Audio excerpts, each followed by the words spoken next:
पूरा हो चुका है और तमाम सारे लोग हैं वो खुशी का इजहार कर रहे हैं। तब एक छोटा सा बाबू भी है। भारतीय सेना ने बाबू पाकिस्तान में आतंकी संगठनों पर हमला किया है, क्या कुछ कहना चाहेंगे?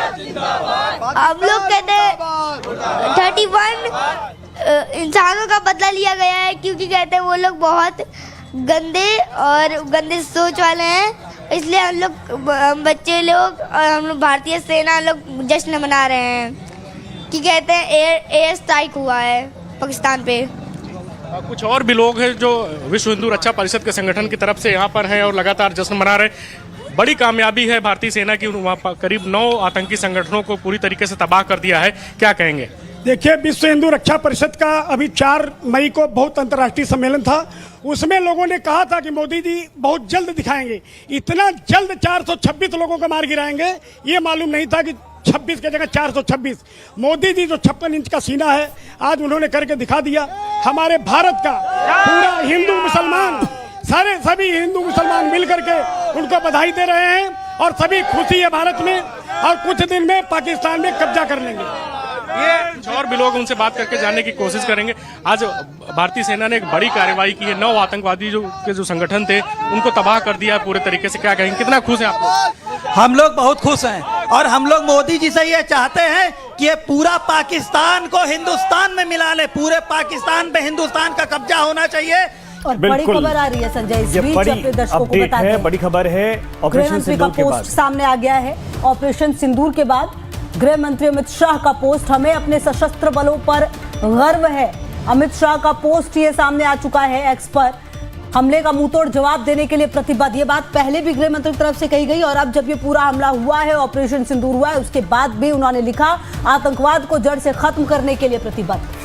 बिल्कुल सही आपने। और इसके पहले भी गृह मंत्री की तरफ से जो सख्त संदेश था कि चुन चुन कर मारेंगे, अब देखिए अमित शाह का अंदाज सबको पता है। गृह मंत्री का एक ट्वीट, हमें अपने सशस्त्र बलों पर गर्व है। ऑपरेशन सिंदूर पहलगाम में हमारे निर्दोष भाइयों की क्रूर हत्या के प्रति भारत की प्रतिक्रिया है। अमित शाह की तरफ से, गृह मंत्री की तरफ से ये ट्वीट करके एक बार फिर से चेतावनी दी गई है पाकिस्तान को कि अगर दोबारा ऐसी हिमाकत की हरकत की तो ये तस्वीरें अभी तो बहुत कुछ ट्रेलर के तौर पर है, इसके बाद जो तबाही मचेगी वो पाकिस्तान कभी भूल नहीं पाएगा।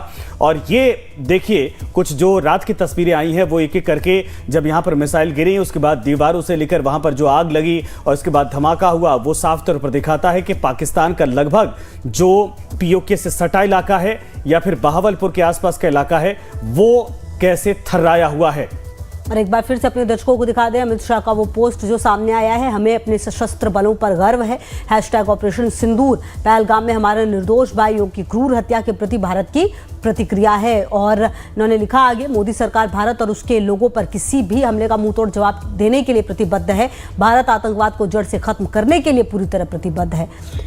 तो देखिए गृह मंत्री की तरफ से भी अब सीधा सीधा ये कह दिया गया है और हमारे तमाम सहयोगियों की मौजूदगी भी हमारे साथ है। देखिए कमलेश, ये बात गृह मंत्री की तरफ से जो पोस्ट आया उसमें ये कह दिया गया कि आतंकवाद को खत्म करने के लिए हम प्रतिबद्ध। ये पहला मौका नहीं है, इससे पहले भी गृह मंत्री ने जब ये हमला हुआ था पहलगाम का, उसके बाद भी उन्होंने कह दिया था चुन चुन कर मारेंगे, जो बात प्रधानमंत्री ने कही है वो करेंगे। और अब पोस्ट भी सामने आ चुका है गृह मंत्री का।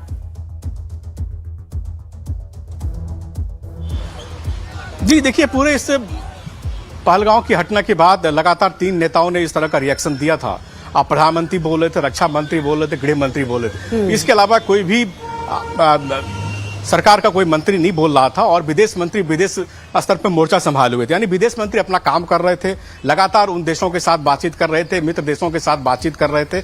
और आपने देखा कि लगातार सभी देशों के द्वारा, यहाँ तक कि अभी चाइना का भी रिस्पॉन्स आया। चाइना की तरफ से भी साफ साफ कहा गया है कि वो उम्मीद करते हैं कि भारत और पाकिस्तान संयम बरतेंगे और उन्होंने आतंकवाद की किसी भी फॉर्म की निंदा की है। तो ये भी बदला हुआ अप्रोच है, चाइना का बदला हुआ अप्रोच है कि वो भी आतंकवाद के किसी भी फॉर्म का विरोध करने को तैयार है और वो लगातार इस बात की ट्वीट कर रहा है। और अभी तक कोई इस तरह का स्टेटमेंट किसी भी देश से नहीं आया। हाँ, अलबत्ता कुछ पाकिस्तान के जो मित्र देश है उनकी ओर से जरूर तुर्की की ओर से स्टेटमेंट आया, लेकिन ये भारत की सफल विदेश नीति का ही परिणाम लगा। इसलिए विदेश मंत्री लगातार विदेशी राजनयिकों से और विदेशी मेहमानों से, खासकर अपने भारत के जो क्लोज मित्र हैं उनसे बात कर रहे थे। और दूसरी तरफ स्टेट पे यहाँ देश में लगातार अमित शाह लगातार कोऑर्डिनेटेड अप्रोच अपना रहे थे पैरामिलिट्री फोर्सेस के द्वारा, जो कि जम्मू कश्मीर में ऑपरेशन भी चल रहा है, जो आतंकवादी जिन्होंने नृशंस हत्या को अंजाम दिया उनके खिलाफ कोऑर्डिनेटेड अप्रोच भी चल रहा है और उनको घेरा जा चुका है, इसी बातें भी चल रही है।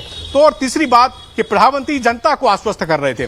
प्रधानमंत्री लगातार अपने भाषणों से, लगातार 3 उनके भाषण आए हैं, कल एक निजी टीवी चैनल के कार्यक्रम में, उसके पहले मधुबनी में, उसके बीच में उन्होंने खेलो इंडिया कार्यक्रम में भी 3 बार उन्होंने जनता को आश्वस्त किया जवाब कि इसका माकूल जवाब दिया जाएगा, मिट्टी में मिला देंगे। तो आप कह सकते हैं पूरा कोऑर्डिनेटेड अप्रोच था। रक्षा मंत्री ने कहा कि सेना पर भरोसा कीजिए, बिल्कुल बदला लिया जाएगा। तो ये 3 जो बड़े चेहरे भारत सरकार के थे यही लगातार बोल रहे थे। और जमीन पे जब एक्शन आप देखेंगे तो आप एक्शन देखेंगे, एनएसए एक्शन में थे, सीडीएस एक्शन में थे, तीनों